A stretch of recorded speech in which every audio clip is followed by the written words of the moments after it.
보실 하나님의 말씀은 우리 누가복음 15장 25절로 32절의 말씀입니다. 누가복음 15장 25절로 32절의 말씀 제가 봉독하여 드리겠습니다.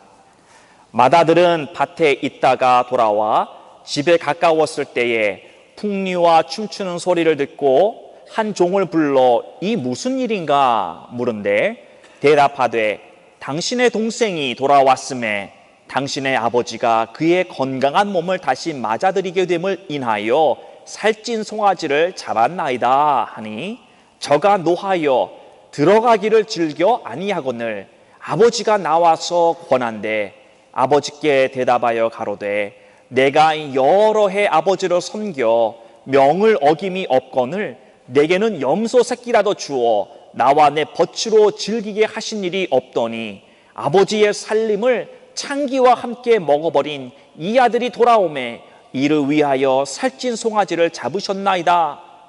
아버지가 이르되 예 너는 항상 나와 함께 있으니 내 것이 다 내 것이로되 이 내 동생은 죽었다가 살았으며 내가 잃었다가 얻었기로 우리가 즐거워하고 기뻐하는 것이 마땅하다 하니라. 아멘.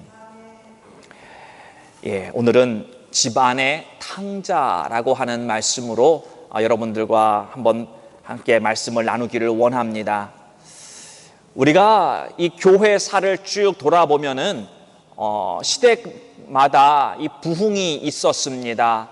여러 부흥의 사건들이 기록되어 있는데요. 영국에서도 대부흥이 일어났었고 우리가 살고 있는 이 미국 땅에도 커다란 부흥이 일어났었습니다. 또 우리가 태어났었던 그 한국에서도 대평양 부흥 운동이 일어났었고요. 또 성경에도 여러 부흥의 역사들이 기록되어 있습니다. 예전에 제가 또 말씀을 나누었던 이 느헤미야에서 나오는 그러한 부흥이 있었는데요. 이 우리가 부흥하면 우리의 마음을 설레게 만들지 않습니까? 하나님을 믿는 모든 사람들이 다 그 부흥을 경험하기 원하고 그 부흥 속에서 내 자신이 하나님의 만지심을 통해서 더 주님의 그 영광스러운 모습에 내가 가까이 변해 나아가는 그러한 내 자신에 대한 그리고 이 공동체에 대한 그리고 이 시대에 우리 하나님의 강력한 역사하심을 바라는 소망이 우리 모두에게 다 있다라고 하는 것입니다. 우리가 이 시대 속에 나타났던 부흥을 보면은 이 부흥이라고 하는 것이요 어떤 숫자가 막 급격하게 늘어난 어떤 그런 것을 우리는 부흥이라고 꼭 보지 않습니다. 부흥은 숫자에 있는 것이 아니라 진정한 완전한 하나님의 교회가 세워지는 것을 부흥이라고 우리는 이야기하고 있는 것입니다. 그 공동체적인 교회와 그리고 그 공동체에 속한 한 개인 한 사람이 교회의 모습으로서 참된 교회가 세워지고 그렇게 변화돼 가는 것을 우리는 부흥이라 이야기를 합니다. 이 시대에 많은 있었던 부흥들의 공통점이 있습니다. 4가지의 공통점이 있는데요. 부흥들을 사모하는 우리들의 마음속에 제일 첫 번째 부흥의 증거는 무엇이냐? 죄에 대한 각성이 먼저 일어난다라는 것입니다. 죄에 대해서 그냥 물렁물렁한 생각을 가지고 사는 것이 아니라 죄에 대한 경각심이 일어난다라는 것입니다. 이 죄가 이렇게 심각한 거구나. 내가 이것을 가볍게 여기고 그냥 이것을 내 삶 가운데 방치하며 살 게 아니라 이 죄가 내가 주님 앞에 이 죄의 문제 해결을 꼭 받아야 되는 것이구나. 이것에 대한 경각심이 일어났다라는 것입니다. 그래 예를 들면 술집하던 사람이 이 술을 팔므로 인해서 그 영혼이 죽는 것, 영혼을 해치는 것이라고 죄인 줄 깨닫고 그것을 그만두는 것입니다. 내가 이기적인 모습으로만 살고 있을 때에 나는 선을 베풀어 주는 자의 삶을 살아야 되는데 그렇게 못하고 있는 것이 내 죄의 모습이구나. 이것을 깨닫고 돌이키는 것을 이야기를 합니다. 사랑하는 성도 여러분, 성도들은 죄 짓는 것을 두려워하는 마음이 그 심중에 있어야 합니다. 죄에 대한 각성이 우리 모두에게 심각하게 일어나서 정말 우리도 이 땅에서 보길 간절히 원하는 그러한 부흥이 우리의 심령 가운데 우리 공동체에도 있기를 바랍니다. 두 번째 우리가 볼 수 있는 것은요, 예수 그리스도의 구속에 대한 절박감을 늘 가지고 있다라는 것입니다. 매일의 삶 가운데서 그냥 사는 게 아니라 구원의 확증을 가지고 산다라는 것입니다. 오늘 당장 죽어도 나는 저 하늘의 천국에 들어갈 거야 라고 하는 확증이 내 마음 가운데 있다라는 것입니다. 구원의 기준이 확실하게 있는 겁니다. 교회 안에서 내가 구원을 받은 건지 구원을 받지 않은 건지 이렇게 애매모호한 게 아니라 내가 구원을 받은 자라고 한다면 그 구원에 대한 확증이, 확신이 내 안에 있다라는 것입니다. 그래서 내가 정말 저 사람이 구원을 받았네 안 받았네 거기에 대한 나의 관심이 그렇게 있는 것이 아니라 내가 가지고 있는 구원의 확증 속에서 내 삶 가운데 당연히 바로 이 구원에 대한 확신의 삶을 살아줘야 된다는 것입니다. 삶이 나타날 수밖에 없다라는 것입니다. 구원받은 자들은 그렇기 때문에 정말 저 사람이 구원의 확신을 가지고 사는 사람이라고 한다면 그 사람의 뭔가가 다릅니다. 그 사람의 신앙과 믿음이 다릅니다. 거기에는 확신이 있습니다. 확고부동한 그 무언가가 있습니다. 그 사람이 가지고 있는 하나님에 대한 그 마음에 무언가가 있습니다. 이것은 숨긴다고 숨길 수 있는 것이 아니라 자연적으로 우리의 삶 가운데 나타난다라는 것입니다. 또 세 번째 부활의 공통점은 세상에 대한 관심이 줄어든다라는 겁니다. 세상의 것들이 예전에는 참 좋아 보였지만 이제는 그 세상이 그렇게 별로 좋아 보이지 않는다라는 거예요. 그냥 그저 그래요. 세상에 대한 관심이 줄어들게 된다는 겁니다. 그 반대로 부활이 있는 곳에선 하늘이 점점 넓어집니다. 기도하는 가운데 하나님의 말씀을 사모하는 가운데 하나님을 예배하는 가운데 하늘이 점점 넓어집니다. 하늘의 소망이 더 깊어지고 진정한 하나님에 대한 갈망과 그 배고픔과 그리고 목마름이 있는가 하면 또 그것에 대한 만족으로 내 영혼이 너무나도 기뻐하고 감동과 감격 속에서 우리는 산다는 것입니다. 세상의 관심이 줄어든다는 것은요, 세상의 이해관계 속에서 더 이상 사는 것이 아닙니다. 우리는 하나님과 생명의 관계에서만 살아야 되는 존재인 줄로 믿으시기를 바랍니다. 오늘도 여러분이 예배를 드리는 이 귀한 시간에 하나님의 생명이 여러분의 심령 속에, 여러분의 영혼 속에 충만하기를 바랍니다. 하나님의 생명을 다 받아가시기를 바랍니다. 나의 마음을 열어서 하나님을 초대하고 하나님의 영, 하나님의 생명이 내 속 안에 들어오사 여기에서부터 흘러나오는 하나님의 생명이 정말 내 삶에 내 영혼까지 채우시기를 바라는 그러한 갈망, 그러한 간절한 바람이 여러분의 속사람에서 퍼져나오기를 주님 이름으로 축원하겠습니다. 마지막 영혼의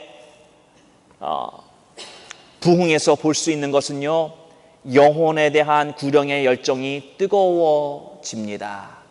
구령의 열정. 누가복음 15장의 말씀을 저희가 계속 보면서 첫 번째는 잃어버린 양의 비유를 저희가 말씀을 직접 나누지는 않았지만 그 잃어버린 양의 비유 가운데 그 목자가 얼마나 잃어버린 양에 대해서 다급한 마음을 가지고 열정 가운데 찾았습니까? 또한 교회 가운데서 안에서 잃어버린 드라크마, 그 드라크마를 찾는 열정을 우리가 또한 보지 않았습니까? 이 구령의 열정이 부흥이 있는 곳엔 분명히 일어난다라는 것입니다. 영혼에 대한 사모함이 생긴다라는 것입니다. 오늘 우리는 이 탕자의 비유라고 하는 우리가 잘 알고 있는 이 말씀 제2탄을 여러분께 소개하려고 합니다.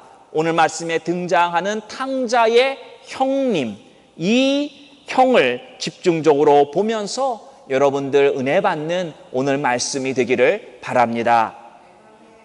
자, 이 돌아온 탕자는 아버지에게는 환영을 받았지만 이 형님에게는 환영을 받지 못했습니다. 오늘 말씀을 보면은 25절에 마다들이 어디 갔다 왔어요? 밭에 갔다 왔다. 일하다가 돌아오니까 집에서 잔치가 벌어진 거예요. 무슨 음악 소리도 들리고 잔치 소리가 막 들리니까 이 마다들이 큰 형이 이 종을 보내서 무슨 일이 벌어진 것이냐 한번 알아보라라고 종을 보냅니다. 그러니까 그 종이 그 집에 가서 알아보고 돌아와서 이 마다들 형님에게 하는 소리가 당신의 동생이 집을 나갔다가 이제 건강한 모습으로 돌아와서 아버지가 너무나도 기뻐서 잔치를 베풀어 주고 있나이다. 이렇게 대답을 합니다. 자, 우리가 근데 이 소리를 들은 이 형이 28절에 보면은 저가 노하여 들어가기를 즐겨 아니하거늘 아버지가 나와서 권한대. 자, 잃어버렸던 집 나갔던 동생이 돌아왔습니다. 그런데 형이 노하였다는 거예요. 잔치가 벌어지고 있는데 화를 내고 있어요. 자기 집 잔치입니다. 마다들이 집안에서 벌어지고 있는 잔치 가운데 분노를 일으킵니다. 왜 분노를 일으킬까요? 분노를 일으키는 이유가 29절과 30절에 있습니다. 그 말씀을 줄여서 설명을 하면 동생만 잘해주고 동생만 이뻐하는군요. 삐진 거예요. 나는 돈 한 푼 안 주면서 왜 얘만 주고 이뻐하는 것입니까? 그 마음입니다. 이 형님의 분노, 우리가 이성적으로 생각하면 그럴 수 있어요. 맞는 말이라고 우리가 고개를 끄덕일 수 있습니다. 맞는 얘기 같지만 그러나 맞는 말이 아니다라는 것입니다. 오늘 저희가 여러분들과 말씀을 쭉 나누면서 무엇이 잘못된 것인가, 이 탕자의 형님이 보지 못한 것이 무엇이 있는가, 그가 미스한 것이 무엇이 있는가, 우리 함께 살펴보기를 원합니다. 제일 먼저 이 큰 형이 보지 못한 것은 무엇이냐? 바로 아버지의 마음을 보지 못했습니다. 아버지의 마음이 어디에 가 있는지, 아버지가 어떠한 마음으로 무엇을 중요시 여기고 계시는지 그것을 몰랐다라는 것입니다. 29절 말씀을 보면은 이렇게 이야기를 합니다. 아버지께 대답하여 가로되 내가 여러 해 아버지를 섬겨 명을 어김이 없었습니다. 내게는 염소 새끼라도 주어 나와 내 벗으로 즐기게 하신 일이 없습니다. 나는 아버지의 말씀을 단 한 번도 어기지 않고 나는 아버지가 하라는 대로 내가 순종하며 살았습니다. 그런데 내게는 염소 새끼 한 마리도 주지 않지 않았습니까? 형님은 항상 아버지께 순종한다고 하는 생각을 가지고 있었음을 우리는 본문에서 보게 됩니다. 우리가 15장 1절 말씀을 보면은 이런 이야기가 나옵니다. 세리와 죄인들을 영접하는 예수님을 이 바리새인들과 서기관들이 보면서 예수님에게 어찌하여 죄인들을 영접하냐? 어찌하여 죄인들과 같이 식사를 하느냐? 그렇게 물어보았던 것은 자기 자신들이 의인이라고 생각했기 때문에 저 사람들은 죄인이다, 그렇게 이야기했다라는 것입니다. 오늘 이 탕자의 형님은 자기 자신도 한 번도 아버지의 말씀을 어겨본 적이 없다고, 자기는 순종하는 사람이라고, 자신이 의인이라고 생각하고 있었다라는 것입니다. 뭐가 문제입니까? 이 형님은 가장 중요한, 아버지가 가장 중요히 여기는 것이 무엇인가, 그것을 보지 못했는데 그가 잃어버린 것은 바로 사랑의 마음입니다. 아버지의 마음을 이해할 수 없었다. 왜 이해할 수 없었느냐? 아버지의 사랑을 받아들였다고 한다면 그 아버지의 사랑 가운데 그 마음을 충분히 이해할 수 있었을 것이지만, 그러나 그 사랑을 받아들이지 않았기 때문에 그 사랑의 마음을 소유할 수 없었다라는 것입니다. 하나님의 마음을 이해하지 못하면 하나님께서는 이러한 곳에 뜻을 두고 사랑의 마음으로 품기를 원하지만, 나는 아버지의 생각을 모르기 때문에 다른 데 가서 다른 일을 하려고 충분히 할 수 있다는 것입니다. 우리들은 하나님께서 마음에 두고 계신 그곳에 우리의 마음을 똑같이 두어야 합니다. 하나님께서 기뻐하시는 그것을 행해야 되는 거지요. 내가 하고 싶은 것, 잘못 생각하고 그것에만 가는 것이 아니라 과연 아버지가 어느 생각을 가지고 있는가, 우리는 이것을 확실히 알아야 되는 것입니다. 아버지의 사랑이 없기 때문에 형님은 아버지의 고통을 몰랐다라는 것입니다. 이 동생이 나간 다음에 아버지가 얼마나 고통스러워하고 괴로워했는지 이해하지 못했습니다. 오늘 이 동생이 돌아와서 아버지가 잔치하는 것을 보고 이 아버지의 고통을 몰랐기 때문에 이 동생이 아버지의 사랑을, 내가 받아야 될 그 사랑을 빼앗아 갔다라고 생각하고 있는 것입니다. 이 아버지가 자신을 사랑하지 않는다고 생각하는 이유, 바로 동생을 아버지가 사랑함으로 인해서 내가 그 받을 사랑을 못 받는다고 이런 어리석은 생각을 하고 있다는 것입니다. 하나님은 자기의 독생자의 영광을 한 영혼 한 영혼에게 온전히 다 부어주실 수 있는 능력이 계신 하나님이신 줄을 믿으시기를 바랍니다.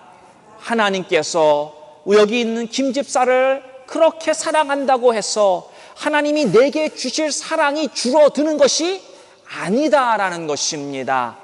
여러분, 부모가 자녀를 사랑한다고 하는 그것을 어떻게 사랑하는지 이 탕자의 형님은 알지 못했다라는 것입니다. 우리들의 자녀를 키우면서도 한 자녀 한 자녀를 우리가 얼마나 사랑합니까? 열 손가락 깨물어서 아프지 않은 손가락이 없듯이 우리의 자녀를 우리가 얼마나 사랑합니까? 하나님도 동일한 사랑으로 사랑하고 계신 것을 이 형님은 미스했다라는 것입니다. 그리고 서기관과 바리새인들이 자기가 의인이라고 생각했지만 하나님이 인정했던 의가 아니다라는 것입니다. 자기 자신의 생각, 자기 자신의 의로 살았다라는 것입니다. 하나님의 사랑을 잘 이해하지 못해서 이렇게 생각할 수 있습니다. 왜 쟤한테는 주고 왜 나한테는 안 주십니까? 쟤한테는 돈 많이 주면서 왜 나는 가난하게 살게 하십니까? 저 사람에게는 좋은 가정에서 자라게 하시고 좋은 가정 주시고, 그러나 왜 내 가정은 이러한 모습에서 내가 이렇게밖에 성장할 수 없었습니까? 하나님, 저 사람에게는 왜 저런 능력을 주시면서 왜 내게는 주시지 않습니까? 이렇게 생각할 수 있습니다. 사랑하는 성도 여러분, 하나님은 최고의 것을 우리에게 주시는 하나님이신 줄을 믿으셔야 합니다. 여러분에게 준 그것, 그 무엇인지 모르지만 그러나 그것이 최고의 아름다운 것인 것을 여러분은 의심하지 마시기를 바랍니다. 아직까지 많이 드러나지 않을 수 있습니다. 더욱더 더 파인 튠 돼야 되는데 그것이 안 됐을 수 있습니다. 그러나 여러분에게 주신 그것이 다른 사람과 비교해서 조금 더 떨어지는 것이 아니라는 것을 여러분은 아셔야 하는 것입니다. 다른 사람과의 비교 가운데 내게 주신 것은 별거 아니야. 아닙니다. 잘못된 생각입니다. 여러분에게 주신 것, 그것 굉장히 귀하고 최고의 것을 주셨다라고 하는 것입니다. 내가 뭔가 부족하다고 해서 다른 사람이 가지고 있는 것이 더 좋다고 우리는 생각하면 안 됩니다. 우리 왜 다른 사람의 떡이 더 크게 보인다 그러나요? The grass over there is always greener. 다른 사람의 것이 더 좋아 보이는 그것이 아니다라는 것입니다. 여러분에게 주신 모든 것을 귀하게 여기시기를 바랍니다. 하나님은 편애하는 하나님이 아닙니다. 하나님은 저희 부모님들하고 다릅니다. 그런데 가만 또 생각해 보면 나도 부모로서 편애하는 모습이 있는 것도 같아요.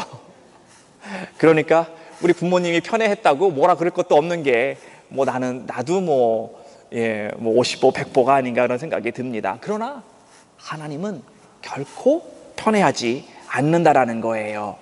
아버지의 고통, 아버지의 괴로움, 아버지의 기쁨, 아버지의 마음이 어디에 있는지 깨닫고 그 아버지의 마음을 향해서 나의 마음도 그것으로 돌리고 쫓아가서 우리 하나님의 기뻐하시는 일만 행할 수 있는 우리 모든 성도님이 되시기를 주님의 이름으로 축원합니다. 두 번째로, 이 탕자의 형님은 자신의 신분을 망각했습니다. 자신이 후사라고 하는 사실을 잊어버렸어요. 31절 말씀 보면 이렇게 이야기를 합니다. 아버지가 이르되 얘야 너는 항상 나와 함께 있으니 내 것이 다 내 것이로다. 다 내가 가지고 있는 모든 것이 다 네 거가 아니잖니. 그렇게 네 거라고 말하고 있습니다. 이게 뭐예요? 너는 내 후사다. 후사다라는 거예요. 아버지의 것들을 누릴 수 있는 자격이 있는 존재라는 겁니다. 그런데 하나님의 사랑을 받아들이지 않다 보니까 자기가 하나님의 후사라고 하는 존재를 잊어버렸다라는 것입니다. 자신이 후사라는 정체성을 잊어버리니까 염소 새끼 한 마리에 목숨을 겁니다. 아니, 염소 새끼 한 마리 있으면 있고 없으면 어때요? 그것 때문에 내가 목숨 걸 거 아닌데, 이 부잣집 아들은 아버지 그 염소 새끼 한 마리 때문에 그 상처받아가지고 나는 이것도 안 준다고 컴플레인하고 있습니다. 신앙생활이 째째해져요. 조그마한 것 가지고 삐집니다. 아버지의 유산을 상속받는 존재인데 그 존재로 사는 것이 아니라 일하고 월급 받는 일꾼의 존재로 스스로를 전락시켜 버렸다라는 것입니다. 사랑하는 성도 여러분, 우리는 일꾼으로 사는 것이 아닙니다. 우리는 하나님의 아들로 살고 하나님의 딸로 산다고 하는 것은 바로 후사의 권세를 가지고 산다라는 것입니다. 여러분, 일해서 돈 벌으면 월급 안 주면 일 안 할 거예요? 조금 준다고 파업할 거예요, 하나님 앞에? 아니잖아요. 우리는 하나님을 섬기는 삶이 우리의 본분인 것입니다. 그리고 하나님은 우리를 아들로 칭하시고 딸로 칭하시고 하나님의 나라를 유업으로 받는 사람으로 우리를 복을 주시는 하나님이라는 것입니다. 염소 새끼 한 마리, 그것 때문에 그렇게 째째하게 사는 사람이 아니다라는 것입니다. 집 안에 있는 이 탕자가 집 밖에 있는 탕자보다 훨씬 째째하고 인색할 때가 있습니다. 세상 사람들보다 성도들이 더 인색할 때가 있습니다. 포기해야 되는데 포기 못할 때가 있습니다. 특별히 이 집안에 있는 탕자들은 하나님의 후사라고 하는 사실을 모르기 때문에 보상 심리로 삽니다. Give and take. 하나님에게도 give and take. 하나님에게도 주는 것도 받아야 주는 것이고 또 내가 받았기 때문에 주는 것이고 사람들과의 관계 속에서도 give and take. 주어야만 받고 받아야만 주고 이러한 관계 속에서 사는 것은 하나님의 뜻이 아니다라고 하는 것입니다. 사랑하는 성도 여러분, 우리는 후사로서 산다고 하는 것은 권세를 가지고 사는 것입니다. 영권을 가지고, 인권을 가지고, 물권을 가지고, 그리고 기도의 능력을 가지고 의인의 간구는 강력하다고 한 것처럼 우리가 후사로서 하나님 앞에 간구하고 가지고 있는 권세 속에서 우리는 하나님을 드러내는 조금도 부족함이 없는 삶을 사는 존재다라는 것입니다. 사랑하는 성도 여러분, 여러분은 하나님의 나라를 유업으로 받은 자들입니다. 보상 심리로 사는 게 아닙니다. 후사의 권위로서 말씀의 권세를 가지고 하나님께서 여러분들에게 주시는 그 모든 것을 누리며 사시는 후사가 되기를 주님의 이름으로 축원합니다. 세 번째, 이 탕자의 형님은 자신의 책임을 망각했습니다. 30절의 말씀을 보면 아버지의 살림을 창기와 함께 먹어버린 이 아들이 돌아오매 이를 위하여 살찐 송아지를 잡으셨나이다. 자, 여기에서 보면은요, 이 아들이 돌아오매 이를 위하여 그렇게 이야기를 합니다. 자기 동생이잖아요. 자기 동생을 동생이라고 부르지 않습니다. 예, 아버지의 아들, 아버지의 아들, 아버지 아들이라고 표현을 해요. 내 동생임에도 불구하고 그게 감정이 안 좋다 할지라도 그 내 동생을 향해서 아버지 아들이라고만 그렇게 말하는 이 형의 모습을 보면서 맏형인데 자기의 입으로 지 동생을 인정하지 않습니다. 잃어버린 동생을 찾는 책임은 아버지에게만 있는 것이 아니다라는 것입니다. 이 형에게도 맏형에게도 책임이 있었다라는 것입니다. 동생이 이렇게 타락하게 되는 것에 대해서도요, 이것이 아버지의 책임만이 있는 것이 아닙니다. 맏형에게도 책임이 있는 것입니다.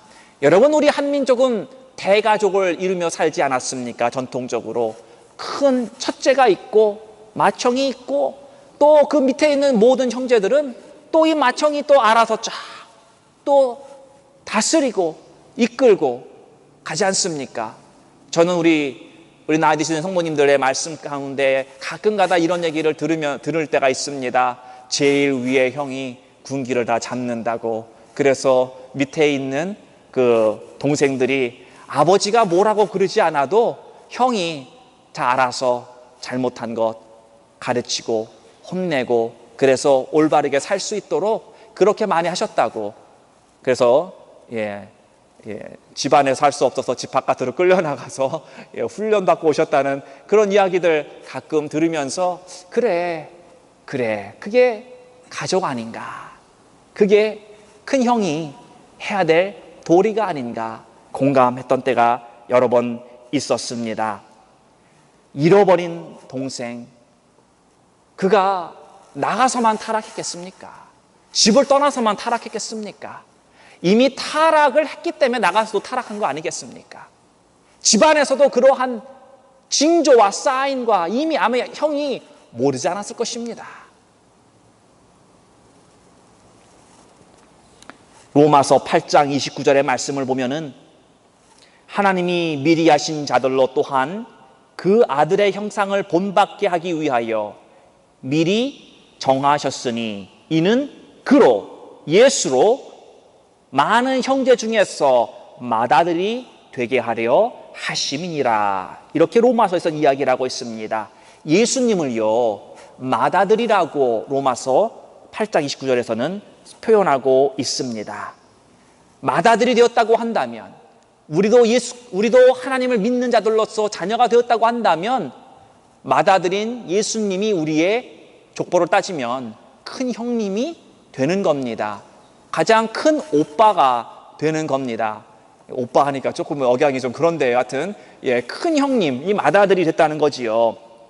이 예수님께서는 큰 형님으로서 책임을 지기 위해서 십자가에서 완전히 죽으심으로 그 모든 책임을 지셨다라는 것입니다. 그래서 많은 동생들을 지금 두셨다라는 것입니다.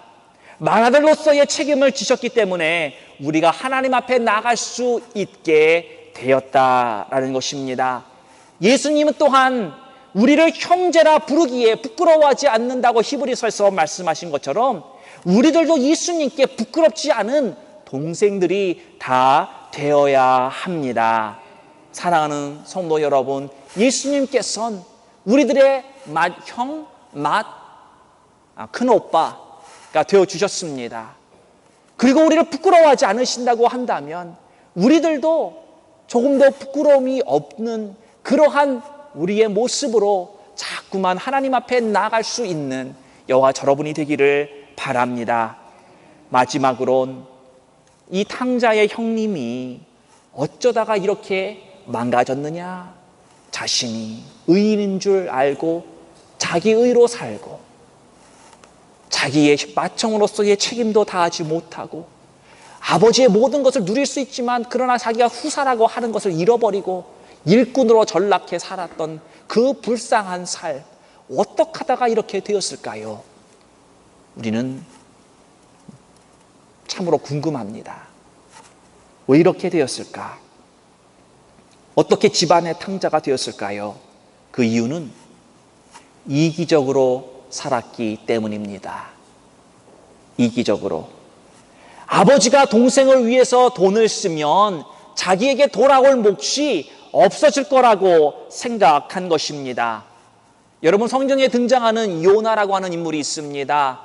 니느웨에 가서 하나님의 말씀을 전하라 주님이 말씀하셨는데 그 성에 가서 하나님의 말씀을 증거하게 되면은 이스라엘 백성이 손해를 볼 거라고 생각한 것입니다. 이스라엘 백성이 불이익을 당할 것이라고 생각을 했기 때문에 도망가다가 물고기에게 잡아먹혔습니다. 오늘 이 이기적인 마음 요나에게도 있었고 바로 이 탕자의 형님에게도 있었던 이 이기적인 마음은 이 성도들에게는 있어야 되는 마음이 아닙니다. 우리는 자꾸만 줄 수 있는 마음이 되어야 합니다. 항상 너그러운 마음이 있어야 됩니다. 하나님의 풍성함을 경험하고 사는 자라고 한다면 우리의 마음은 풍성할 수 있어야 됩니다. 왜? 나를 사랑하시는 그분이, 나의 삶의 모든 것을 주시는 그분이 풍성하게 주시기 때문에 내가 풍성함으로 주신 그것을 나눌 수 있는, 포기할 수 있는 그러한 성도의 삶을 사는 것이 당연한 것입니다. 30절의 말씀을 보면은 아버지의 살림을 창녀들과 함께 삼켜버렸다라고 형이 이야기를 합니다. 이것이 맞는 말인 것 같지만 부분적으로 맞고 좀 부풀려진 말입니다.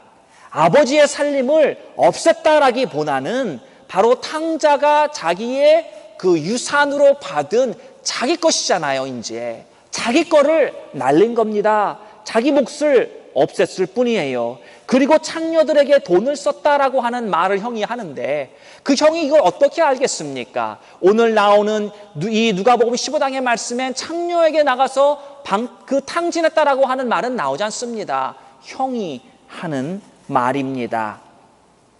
형 생각일 뿐이에요. 물론 탕자가 허랑방탕했습니다. 형으로서. 그러나 그러한 약점을 들춘다고 하는 것은 또한 올바른 마음은 아닌 것입니다. 형이 가지고 있는 이 이기심, 그래서 이 아버지 앞에서 동생의 이 잘못들을 들춰내고 만들어도 내고 이렇게 모함하는 그 마음 속에는 이기심의 마음이 있었다라고 하는 것입니다. 그래서 정말 그 동생을 뒤엎어서라도 자기가 받아야 될 것을 받기를 원하는, 빼앗기지 않기를 원하는 그러한 이기심의 마음이 밑바탕에 깔려 있었기 때문이라는 것입니다. 마태복음 20장에 보면은 한 데나리온의 비유가 나옵니다. 어느 한 주인이 일할 사람들을 불러 모읍니다. 9시에 만난 사람에게 너가 지금부터 일을 하면 내가 하루 동안에 너에게 한 데나리온을 주겠다. 그렇게 약속을 합니다.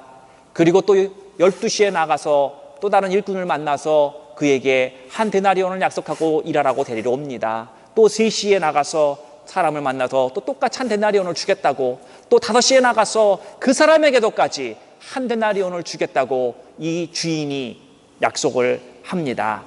그랬더니 9시부터 일한 사람이 불평을 합니다. 아니, 나는 하루 종일 일해서 1데나리온이고 저 사람은 1시간만 일하는데도 1데나리온이면 이거 불공평하지 않습니까? 누구는 하루 종일 일하고 누구는 겨우 1시간 하고 똑같이 받으면 불공평합니다. 여러분의 생각은 어떠십니까? 세상적인 생각으로는 맞는 말입니다. 1시간 한 거하고 하루 종일 한 거하고 달라야지요. 그러나 주인이 이야기를 합니다. 내가 너에게 약속한 약속을 지키지 않았느냐? 내가 너에게 주기로 한 그것을 주지 않았느냐? 내가 저 사람에게 약속한 그것을 내가 또한 지켰다고. 주인인 내가 한 약속을 지켰다고. 이것이 하나님의 관점입니다. 내게 주신 내 몫의 은혜가 족한 줄 알아야 한다는 것입니다. 저 마음에 깔려있는 것은 시기와 질투의 마음입니다. 그것이 바로 이 돌아온 탕자의 형을 집안의 탕자로 만들었다라고 하는 것입니다. 자꾸만 아버지하고 살면서 아버지의 말씀 붙들고 내 안에 있는 내 자신의 모습을 보면서 내 안에 이런 시기하는 마음이 있구나. 내 안에 이렇게 질투하는 마음이 있구나. 내 안에 아버지의 그 사랑을 잃어버린 이 허전한 마음을 다시 그 사랑으로 채워야 되는데 그렇게 하지 못하는 내가 있었구나. 잃어버린 동생을 내가 찾아야 되는데 찾을 생각을, 형으로서의 책임을 다하지 않는 그 자신의 모습을 발견해야 되는데 그렇게 하지 못했다라고 하는 것입니다. 자꾸만 아버지를 바라보며 그 마음을 생각하며 말씀 속에 엎드려 회개하며 아버지의 원하는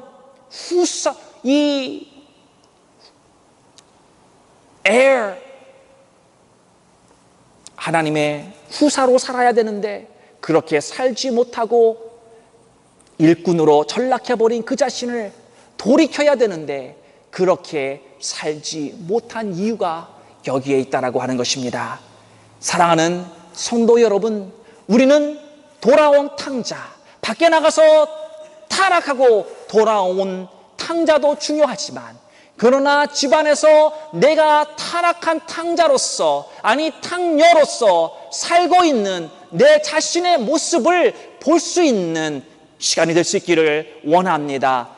여러분은 하나님의 사랑을 잃어버리시지 않았습니까? 그 잃어버린 하나님의 사랑을 되찾기를 원합니다. 아버지의 고통, 아버지의 괴로움, 무엇 때문에 힘들어하고 계시는가, 그 마음을 깨닫는 여러분의 마음이 되기를 원합니다. 후사의 존재로서 사시기를 바랍니다. 하나님이 여러분들에게 아들로 딸로 주신 그 권세가 여러분의 삶 가운데서 더욱더 드러날 수 있기를 바랍니다. 먼저 된 자로서, 형으로서, 언니로서, 누나로서의 그 책임을 다하여 동생들을 돌보며 본이 되는 책임을 다하는 여러분이 또한 되기를 바랍니다. 내 안에 있는 이기적인 마음이, 질투하는 마음이 있다고 한다면 그것을 우리는 오늘도 십자가에 못 박아야 할 것입니다. 집안의 탕자가 아니라 하나님이 기뻐하시는 이 집안의 거룩한 성자로 하나님 앞에 인정받는